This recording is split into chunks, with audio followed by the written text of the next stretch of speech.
Terus aku hubungi lagi, coba bisa masuk, terus baru dia yang ngasih tahu siapa-siapa aja yang udah meninggal.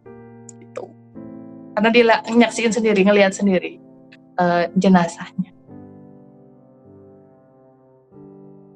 Hai Dokter Cindri, apa Halo kabarnya? Mbak Siti, alhamdulillah. Sehat ya dok? Alhamdulillah. Makin meskipun di tengah pandemi ini tapi tetap glowing ya. Oh, glowing. Belum mandi malah ini. Anak-anak yang udah mandi. Biasa ya, bunda-bunda belakangan ya. Yang penting anak-anak dulu.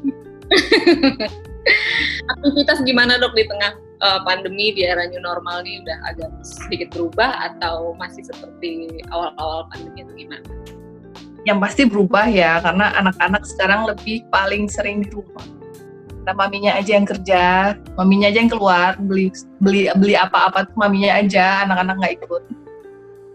Paling nggak kalau ikut pun gimana? Paling nggak kalau ikut pun ke kayak yang drive-thru gitu boleh lah ikut. Ini lebih jadi nggak boleh turun. Lebih ke khawatiran dokter gitu ya, karena memang seorang dokter Cindri juga seorang ibu dari 2 anak. Apa gitu, jadi anak-anak masih dikip banget nih gitu selama ini atau gimana? Iya, anak-anakku apalagi masih balita ya, masih inilah imunitasnya belum baik. Jadi kakak Inara sekarang usia berapa ya dok sama Deara ya? Iya, kakak Inara umur 3 tahun setengah, November nanti 4 tahun. Adik baru 13 bulan. Kita boleh flashback sedikit ya. Jadi mungkin mudah-mudahan juga yang belum tahu, Dokter Cindri Wahyuni ini adalah istri dari almarhum Bani Seventeen, pemain bass ya dok ya. Benar. Yang jadi salah satu korban tragedi tsunami di Banten waktu itu sedang perform di Tanjung Lesung ya dok ya. Benar. Ya, 22 Desember 2018. Waktu kejadian itu Dokter Cindri dan kakak Inara ya, karena Deara masih di kandungan ya. Masih hamil aku waktu itu. Itu lagi di mana dok? Dan awal taunya dari siapa? Masih kayak kami di Jogja.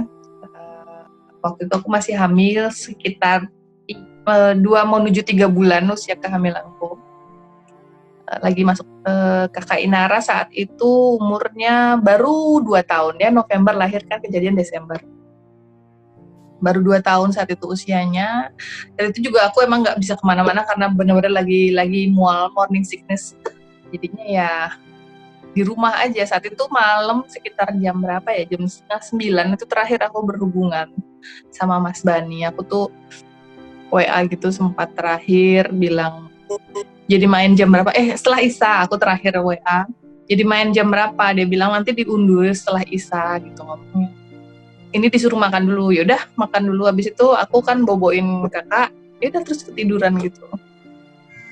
Terus sampai malam kan memang rencana memang habis main. Mas Bani kan bilang mau pulang langsung ke Jakarta. Nggak nginep lagi di sana. Nginep di Jakarta, pulang terus paginya langsung balik ke Jogja. Kan sampai langsung pulang ke Jogja. Dan saat itu aku mikirnya jangan-jangan udah di jalan ya, karena udah jam segini paling udah selesai mainnya jam 12-an, apa ya aku menghubungi, aku coba hubungi. Terus nggak ada yang bisa dihubungi. Terus aku emang kebangun, terus aku buka sosmed lah, Instagram gitu. Aku buka kok ada postingan ya, bukan postingan sih, ada berita-berita aku air naik di Banten gitu ngomongnya kan. Terus aku juga buka berita, tapi kok udah mulai ini sih, coba menghubungi anak-anak kru yang di sana. Nggak ada semua yang bisa dihubungi. Aku pikir emang nggak ada sinyal. Emang sih selama di sana emang sinyal tuh nggak ada. Hilang timbul pagi ada, malam hilang nggak ada gitu.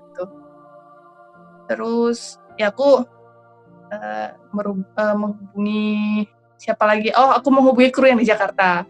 Waktu itu aku telepon siapa ya, lupa aku. Itu juga nggak tahu, nggak paham. Terus aku telepon Uli istrinya almarhum Mas Herman.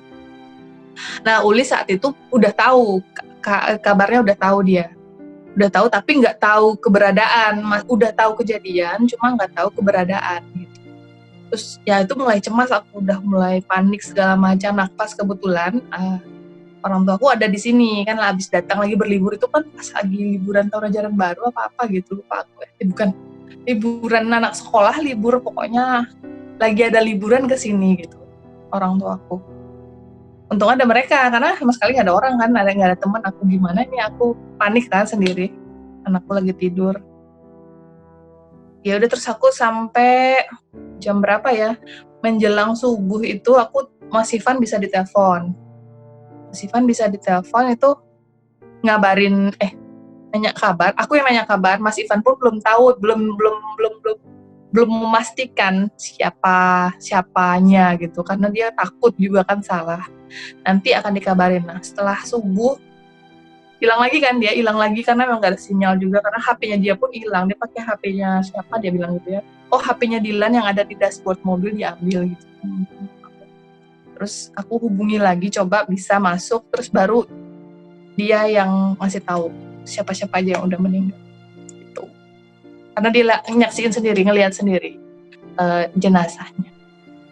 Ya udah saat itu, saat itu terus ya udah terus habis itu aku ngabarin keluarga semuanya, tua semuanya, orang tuanya Mas Bani di Jogja juga semuanya. Awal tahu kepastian kabar itu gimana dok saat itu? Reaksi? Percaya nggak percaya, karena nggak di depan mata kan soalnya. Jadinya aku masih sampai pagi, itu kan hari Minggu kalau nggak salah ya. Pagi itu sampai aku telepon berulang-ulang lagi Mas Ivan tuh, gimana kapan jenazahnya bisa diambil, karena itu lagi musibah kan, susah diambil kan, karena itu kan melalui mekanisme yang orang-orang sana.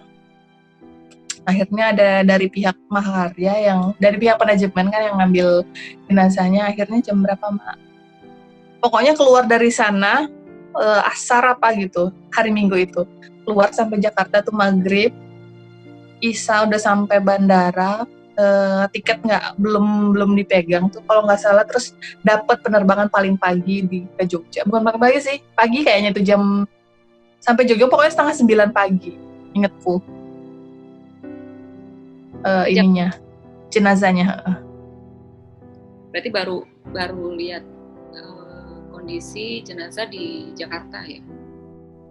Aku kan nggak di Jakarta, aku di Jogja. Ya, dari Jogja dokter ke Jakarta gitu atau? Enggak, aku nggak ke Jakarta. Jadi aku nunggu di Jogja. Ya. Karena jenazah akan dipulangkan ke Jogja. Dari sana tuh ada kayak budenya, kalau nggak salah budenya Mas Bani yang ada dari Jakarta, yang ngambil jenazahnya di bandara. Tuh. Awalnya gimana dok? Begitu jenazah sampai? Ya percaya nggak percaya aja, itu Mas Bani. Tapi ya itulah dia ya. Awal-awal kan jelas kayak masih denial, tapi lama-lama berusaha ikhlas, berusaha tabah, berusaha kuat. Itu kan aku lagi hamil.